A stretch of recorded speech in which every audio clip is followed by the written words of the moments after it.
The Fly on the Ceiling, a Math Myth by Dr. Julie Glass. This is the story of a guy who lived a long time ago. He lived in France. He was a French guy, so he had a French name. His name was René Descartes. This may sound like a funny name to you, but in France it was perfectly normal. René was a philosopher.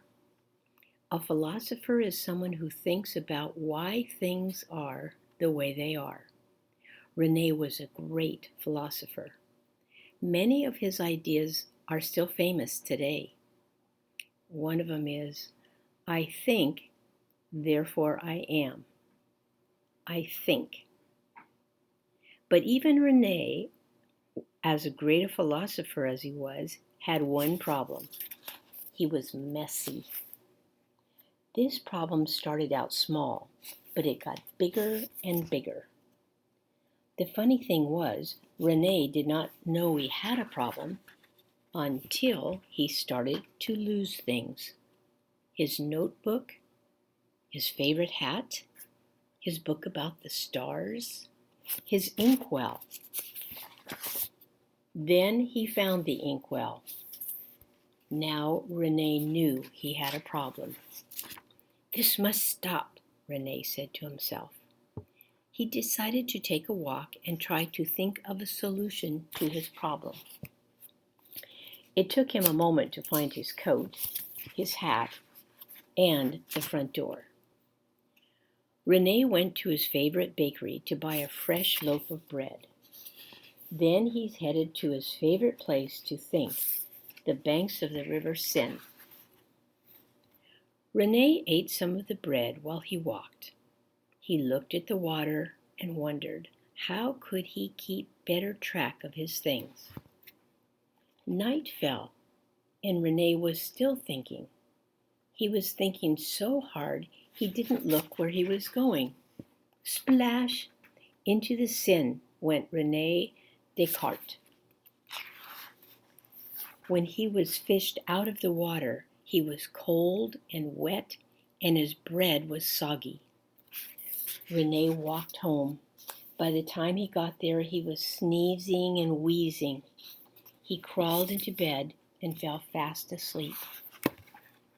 The next morning, René still felt dreadful. Not only that, he couldn't find a handkerchief, or an extra blanket, or the logs to make a fire. He couldn't even find his soggy bread, which should have dried out by then.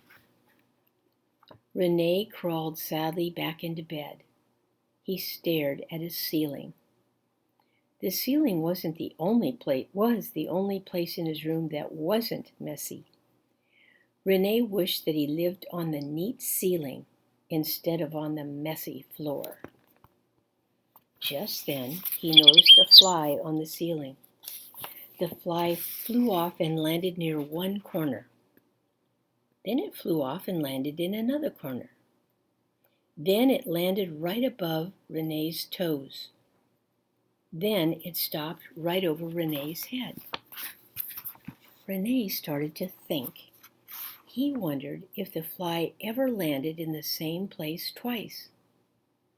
This might seem like a weird thing to think about, but René was a philosopher, so it was normal for him. I need to record where the fly lands so I can know how many times it lands in the same place, he thought. But how can I do that? René thought and thought. Suddenly, he had a brilliant idea. It was so brilliant that he jumped out of bed and did a jig. He knew how to record exactly where the fly landed on the ceiling. René took a piece of charcoal from the fire. Then he climbed up on a chair and started drawing lines on the ceiling. Don't try this at home. Your parents won't like it. First, René drew the lines from the north wall to the south wall. Next, he drew lines from one side to the other. Then he numbered the lines along two of the walls. After that, he got back into bed. Rene watched the fly on the ceiling. When it landed, he counted the steps over to that spot. He wrote down the number of lines, 2. Then he counted the lines up to that spot. He wrote down the number 5.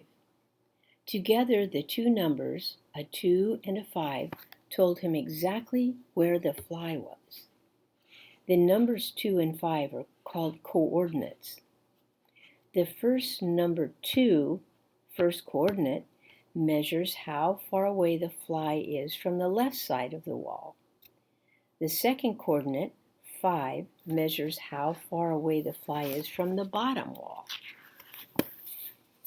Rene spent the whole morning watching the fly and sneezing. If you had gone to visit him, he might have said, "The fly is 6 over, 3 up." Or, "The fly is 4 over, 7 up." Or, "The fly is 8 over, 1 up." Every spot on the ceiling had its own set of coordinates. Recording the coordinates of the fly over and over again gave Rene another brilliant idea. Maybe he could keep track of his stuff the same way he kept track of the fly. It would be even easier because a hat can't get up and fly away. Rene jumped out of bed again. He pushed everything into the kitchen. Now the floor of his room was as clean as the ceiling. But he couldn't draw the grid on the floor with charcoal. It would rub off too soon.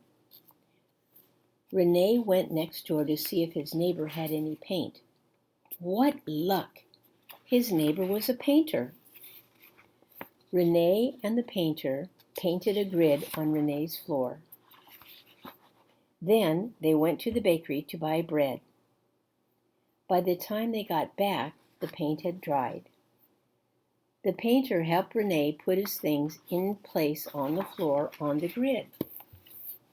They found Rene's hat, his star book, his quill pens, his old boots, his journal from when he was 10, and many other things that Rene didn't even know were missing.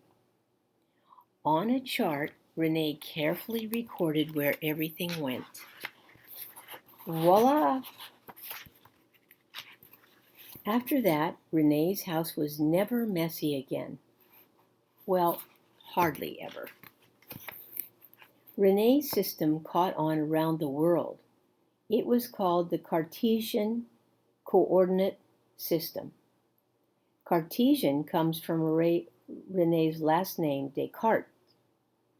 Today, people still use the Cartesian coordinated system in many ways. And then Dr. Julie Glass wrote a note at the back of the book called the author's note. So she says, okay, so maybe Rene Descartes wasn't really messy, and maybe he didn't really fall into the Seine or draw lines on his ceiling. But even if nobody knows exactly how he did it, it is a fact that Rene Descartes made the Cartesian coordinated system very popular. And he was a darn good philosopher, too.